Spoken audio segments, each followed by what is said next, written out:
Hey, gorgeous souls.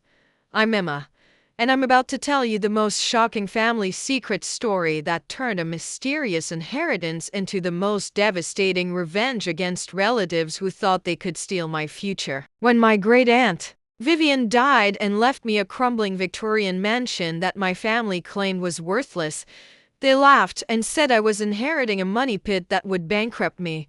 But when I discovered what was really hidden in that estate, I realized my family had been lying to me my entire life about who we really were. See, my wealthy relatives thought they were so clever, convincing me to sign away my inheritance rights while they secretly knew that estate contained millions in hidden assets and family treasures. What they didn't expect was for me to actually visit the property and discover the truth about our family's real fortune and the criminal conspiracy that had been stealing from me for decades. This story has everything, y'all: hidden fortunes, family conspiracies, secret rooms full of treasure, and the kind of revenge that exposed 3 generations of lies and destroyed the relatives who thought they could rob me blind. Are you ready for this inheritance mystery? Because this is how you handle family members who try to steal your birthright while pretending to protect you, beautiful souls. Let me take you back to the toxic family dynamic that made my relatives think they could convince me to give away millions without ever questioning their motives. I'm Emma Rodriguez, 28 years old, and I grew up believing I was the poor branch of a family tree that included several wealthy and successful relatives who constantly reminded me of my inferior status. My immediate family, my single mother, Maria, and myself struggled financially throughout my childhood, while my extended family enjoyed upper middle class comfort and success. My great-aunt Vivian had been the family matriarch, a wealthy widow who owned multiple properties and investments, but she'd always been portrayed to me as eccentric and difficult. And Vivian is very particular about family relationships, my Uncle Charles would explain when I rarely saw her. She's set in her ways and doesn't really connect with the younger generation. My Uncle Charles Rodriguez, 58, was a successful investment banker who managed the family's financial affairs and presented himself as the responsible family leader. Charles handles all the complicated family business matters, relatives would say. He's so smart with money and legal issues. My cousin Patricia, Charles's daughter, was 32 and worked as a real estate attorney, often helping with family property transactions. Patricia understands all the legal complexities of family estates, Charles would boast. She's protecting everyone's interests with her expertise. My Aunt Margaret, Charles's sister, was a successful accountant who also provided financial advice to family members. Margaret keeps track of all our family investments and tax situations. Relatives relied on her guidance. She makes sure everyone's finances are properly managed. Throughout my childhood, these relatives made it clear that I was outside their inner circle of family success and wealth. Emma's mother made different choices. They would whisper when discussing family finances. Some branches of the family have been more financially responsible than others. When family gatherings included discussions of investments, properties, or business opportunities, I was either excluded or the conversation would stop when I entered the room.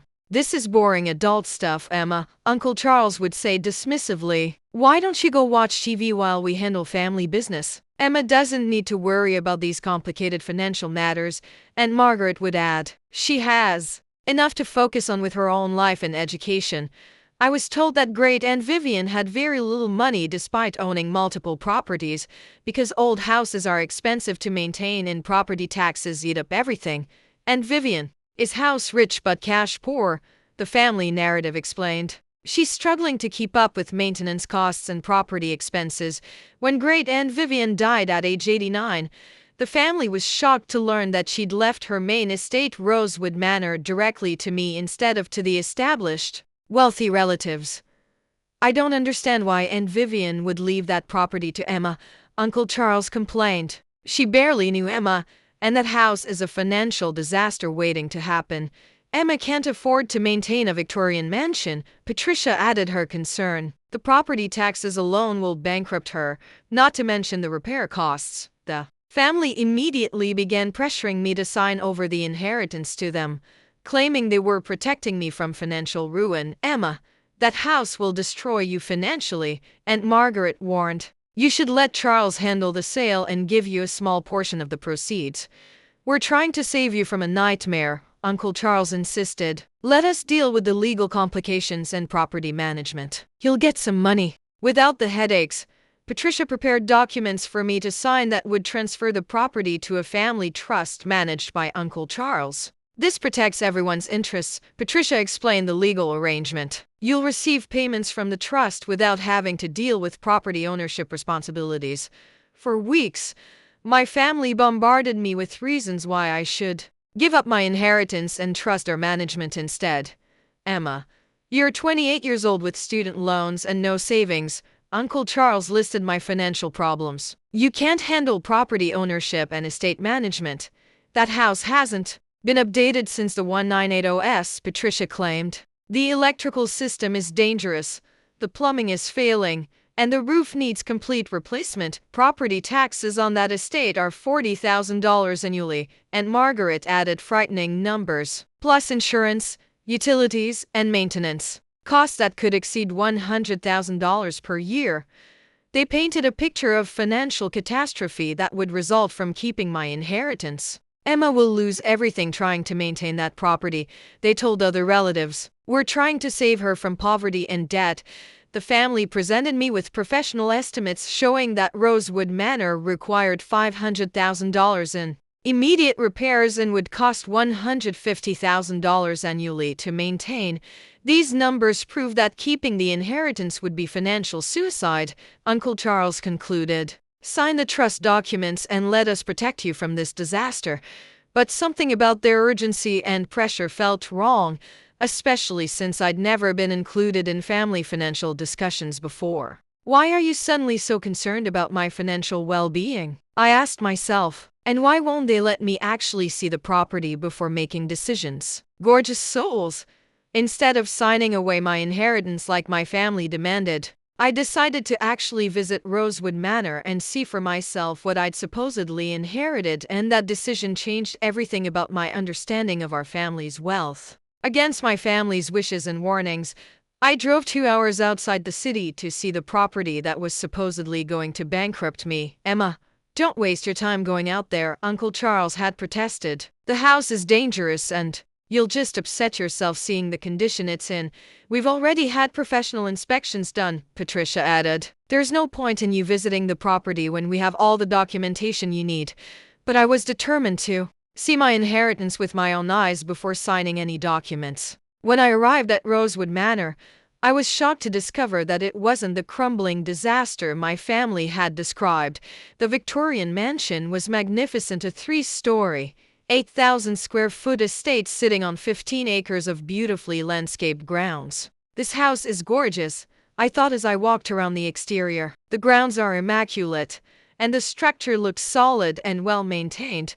The property had a professional landscaping service, updated security systems, and appeared to be in excellent condition despite my family's claims of decay and abandonment. While exploring the grounds, I encountered Robert Chen, a 65-year-old man who introduced himself as the estate's caretaker.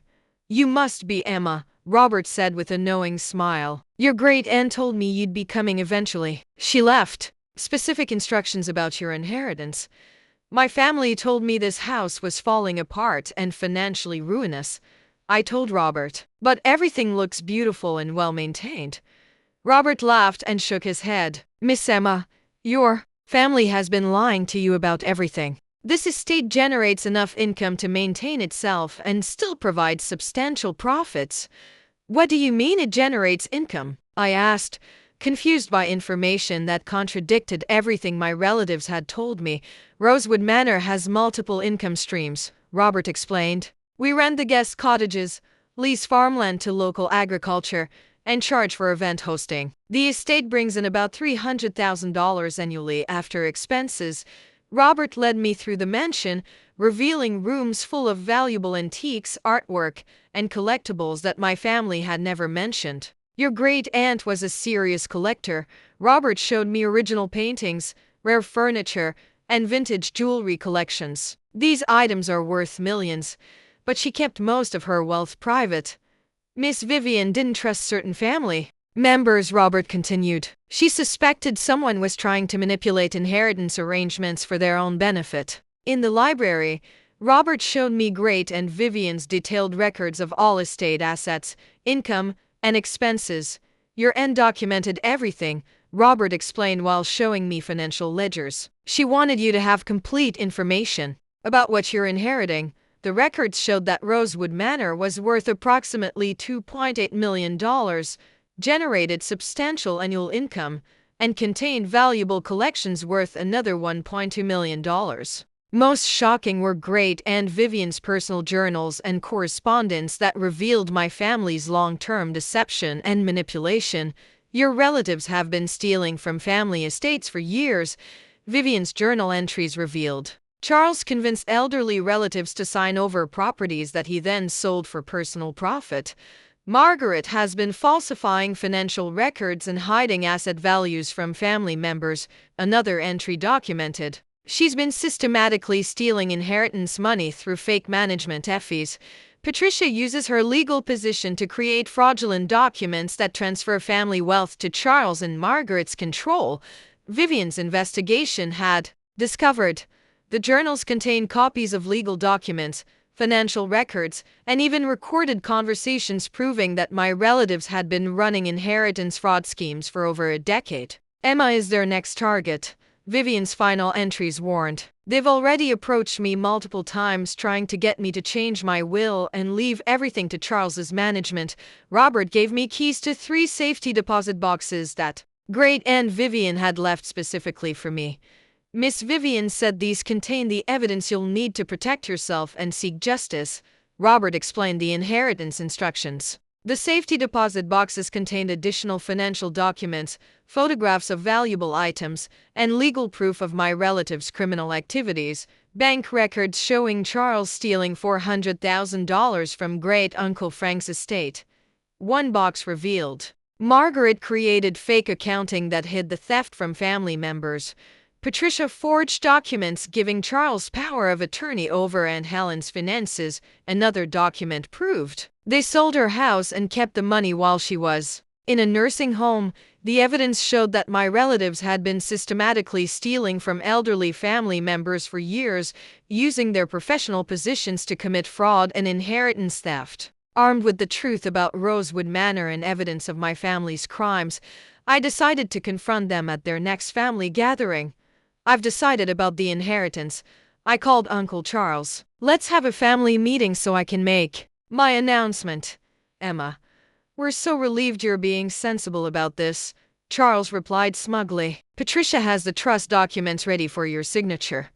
We knew you'd realize that professional management was the best option, Aunt Margaret added when I called her. You're making the smart choice by trusting our expertise. They were expecting me to gratefully sign away millions while thanking them for saving me from financial ruin, but instead, I was about to expose decades of criminal fraud and destroy their carefully constructed lies. Beautiful souls. The family meeting where my relatives expected me to sign away my millions became the moment I exposed their criminal conspiracy and watched their perfect lives begin to crumble. The family meeting was held at Uncle Charles's upscale home, with Patricia, Aunt Margaret, and several other relatives present to witness my signature on the trust documents. Emma, we're so proud of you for making this mature decision. Uncle Charles began the meeting with condescending praise. Not everyone your age would be wise enough to accept professional guidance. These trust arrangements will protect you from financial catastrophe, Patricia added while arranging legal documents on the dining room table. You'll receive steady payments without any of the risks of property ownership. We've calculated that the trust can provide you with about $50,000 annually, and Margaret announced the insulting offer. That's much more reliable than trying to manage estate income yourself. The family was clearly expecting me to be grateful for their generous offer to steal 90% of my inheritance while giving me a tiny fraction of the estate's actual value. This is really the best possible outcome for everyone. Relatives nodded in agreement. Emma gets financial security without the burden of property management. Instead of reaching for their trust documents, I pulled out the financial records and evidence I'd discovered at Rosewood Manor. Before I make any decisions, I have some questions about the information you've given me, I announced while opening Great and Vivian's detailed financial files. What questions could you possibly have? Uncle Charles asked with slight irritation. We've explained everything thoroughly and provided professional assessments. I visited Rosewood Manor yesterday, I announced, watching their faces change as they realized their lies were about to be exposed. Emma, we told you not to go there, Patricia said quickly. The property is dangerous and you could have been heard exploring an unstable structure. Funny thing, I continued calmly. The house is in perfect condition, beautifully maintained, and generating $300,000 annually in rental income. The room fell silent as my relatives processed the fact that I'd discovered the truth about the estate's value and condition. I began reading from Great and Vivian's financial records, exposing each lie my family had told me about the inheritance. According to these professional property appraisals from 6 months ago, Rosewood Manor is worth $2.8 million. Not the worthless money pit you described, I announced. The estate's annual income after all expenses is $287,000, not the financial drain you claimed would bankrupt me. I continued reading the real numbers. Property taxes are $12,000 annually, not the $40,000 you told me.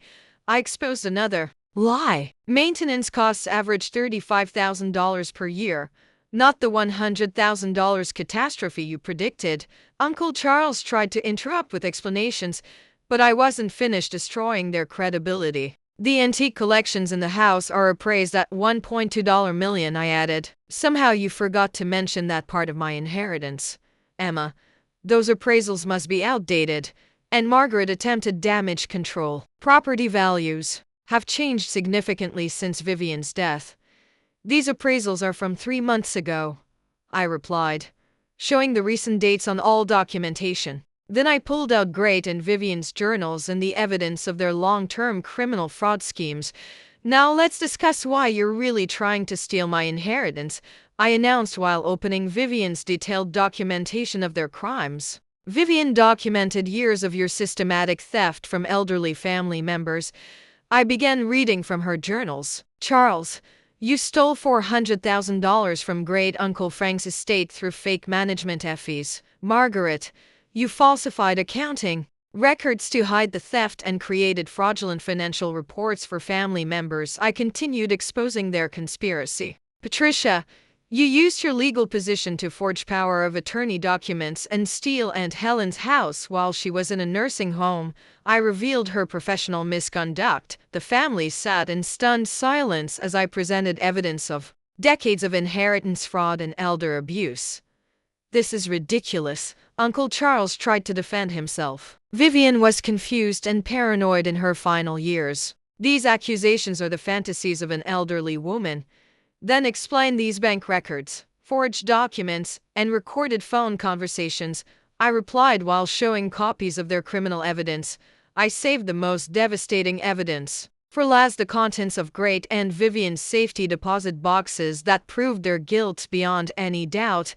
Vivian also left me recordings of your conversations planning to steal my inheritance, I announced while pulling out a digital recorder. I played audio of Uncle Charles and Aunt Margaret discussing their strategy to manipulate me into signing away the estate. Emma's too young and stupid to understand property values. Charles's voice played clearly for everyone to hear. We'll scare her with fake repair estimates and she'll practically beg us to take the property off her hands. Once we get Emma to sign the trust documents, we can sell Rosewood Manor and split the money 3 ways. Margaret's voice revealed their conspiracy. She'll never know what that estate was really worth. Patricia's legal paperwork will make everything look legitimate. Charles continued on the recording. Emma will get just enough money to keep her quiet while we pocket millions. The room erupted as relatives realized they'd been caught in a comprehensive criminal conspiracy with undeniable proof of their guilt. You've been stealing from family members for years while pretending to be the responsible financial advisors, I announced to the shocked gathering. Every elderly relative who trusted you with their estates was robbed by your professional fraud scheme. I continued their exposure. Now you tried to steal my inheritance using the same tactics: fake appraisals, fraudulent documents, and manipulation of a younger family member who trusted you. Uncle Charles attempted damage control, but the evidence was overwhelming and undeniable. Emma, let's discuss this privately. Charles pleaded desperately. There are misunderstandings that can be resolved between family members. The only thing we're going to discuss is how you're going to return every dollar you've stolen from our family, I replied with finality. Patricia tried to claim legal immunity, but her own forged documents proved her professional misconduct. I can explain the legal complexities, Patricia said weakly. Some of these arrangements were more complicated than they appear. Explain them to the State Bar Association when I file your disbarment complaint, I responded. The family meeting ended with my relatives understanding that their criminal enterprise had been completely exposed and their professional lives were about to be destroyed. Gorgeous souls, exposing my family's criminal conspiracy was just the beginning of the most satisfying legal destruction, as I used their own professional positions against them to ensure they faced maximum consequences. Within 24 hours of the family confrontation, I had contacted attorneys, law enforcement, and professional licensing boards to report my relatives' criminal activities. This is one of the most comprehensive elder fraud cases I've ever seen, my attorney Rachel Kim explained after reviewing all evidence. Your relatives have been running a criminal enterprise for over a decade. We're filing criminal complaints, civil lawsuits, and professional misconduct reports that will destroy their careers and send them to prison. Rachel outlined the legal strategy. The evidence Great and Vivian had collected was so thorough that prosecutors immediately opened felony investigations against all three relatives. Charles Rodriguez is facing charges of elder abuse, financial fraud, and conspiracy, the district attorney announced. The evidence shows systematic theft from multiple family members over many years. Margaret Rodriguez faces accounting fraud and professional misconduct charges, the prosecution continued. She used her position to facilitate inheritance, theft, and money laundering. Patricia Rodriguez is charged with legal fraud, document forgery, and abuse of power of attorney, the criminal charges concluded. Patricia's legal career was immediately destroyed when the State Bar Association reviewed evidence of her criminal activities. Attorney Patricia Rodriguez engaged in systematic fraud against elderly clients and family members, the Bar Association ruling stated. Her law license is permanently revoked. Rodriguez forged legal documents, abused power of attorney privileges, and participated in organized financial crimes. The professional misconduct findings continued.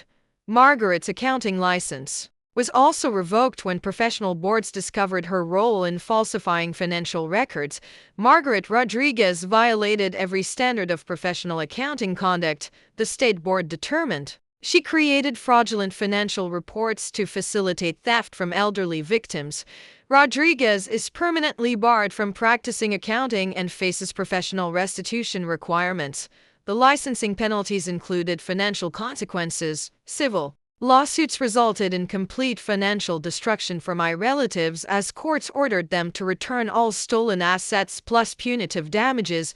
Charles Rodriguez must pay $1.2 million in restitution to family members he defrauded, the civil judgment ordered. This includes stolen inheritance money plus interest and penalties. All three defendants are jointly liable for punitive damages totaling $800,000. The court added additional financial punishment. Uncle Charles's investment firm collapsed when clients learned about his criminal activities and pulled their accounts. Rodriguez Financial Services is under investigation for client fraud and systematic theft. News reports destroyed his business reputation. All client assets are frozen pending criminal proceedings. Margaret's accounting practice was also shut down as clients discovered her role in inheritance fraud schemes. Margaret Rodriguez's professional misconduct puts all client accounts at risk. Regulatory warnings spread throughout the business community. The criminal trials resulted in prison sentences that reflected the severity of their systematic elder abuse and fraud. Charles Rodriguez is sentenced to 5 years in federal prison for elder fraud and conspiracy. The judge announced maximum penalties. His crimes targeted vulnerable family members over many years. Margaret Rodriguez receives 4 years in prison for accounting fraud and money laundering. Her criminal sentence included professional destruction. Patricia Rodriguez is sentenced to 6 years for legal fraud and document forgery. Her sentence was enhanced due to abuse of professional position. All three relatives were ordered to pay full restitution to their victims and faced additional civil penalties that would bankrupt them permanently. The Rodriguez family fraud scheme stole over $2 million from elderly relatives. The prosecutor's final statement emphasized the scope of their crimes. With my relatives in prison and their criminal conspiracy exposed, I was able to fully claim my inheritance and recover additional stolen assets. Emma Rodriguez is entitled to complete ownership of Rosewood Manor plus additional family assets stolen by her relatives, the probate court ruled. The estate's value increased to over $4 million when all recovered assets were included in the inheritance. Antique collections, investment accounts, and properties stolen from other family members are being returned to their rightful heirs. The asset recovery process restored millions in stolen wealth. I hired honest professionals to manage the estate properly, ensuring that Rosewood Manor continued generating income while preserving its historical value. Emma's ethical management of family assets contrasts sharply with her relatives' criminal behavior. Estate attorneys noted the difference in character. Other family members who had been victims of my relatives' fraud came forward to thank me for exposing the criminal conspiracy. Emma saved us all from continued theft. Elderly relatives expressed their gratitude. We trusted Charles, Margaret, and Patricia because they were family, but they were stealing from us for years. Without Emma's courage to investigate and confront them, we never would have discovered the extent of their crimes. Family members acknowledged my role in seeking justice. The exposure of the fraud scheme brought honesty and transparency back to our family relationships. Now we can trust each other again, relatives said about the new family dynamic. The criminal conspirators are gone, and honest family members can rebuild our relationships. Today, 3 years after inheriting Rosewood Manor, the estate continues to thrive while my criminal relatives serve their prison sentences. Rosewood Manor generates $350,000 annually and has appreciated to $3.2 million in value. Current appraisals show continued success. Uncle Charles, Aunt Margaret, and cousin Patricia remain in federal prison, working minimum wage jobs to pay restitution to their victims. The Rodriguez criminals will be paying restitution for the next 20 years. Victim services coordinators track their ongoing financial obligations. Their professional reputations are permanently destroyed, making them unemployable in their former careers. Charles Rodriguez is known throughout the financial industry as a criminal who stole from elderly family members. Background checks reveal his criminal history. I've used part of my inheritance to establish a foundation that helps elderly people protect themselves from financial fraud and family manipulation. The Vivian Rodriguez Foundation provides legal assistance to seniors facing inheritance fraud. Our mission honors my great-aunt's memory while helping others avoid similar victimization. That's how you handle family members who try to steal your inheritance through lies and criminal fraud. Gorgeous souls. You expose their crimes completely and ensure they face maximum legal consequences. My relatives thought they could manipulate a young woman into signing away millions while they pocketed the profits. Instead, they lost their freedom, careers, and financial futures. Never let family members pressure you into making financial decisions without investigating the facts yourself. Beautiful souls. Sometimes the people claiming to protect you are actually the ones trying to rob you. If this story resonated with you, if you've faced family financial manipulation or inheritance fraud, smash that subscribe button and share your own family justice stories in the comments. Hit that notification bell for more inheritance drama content.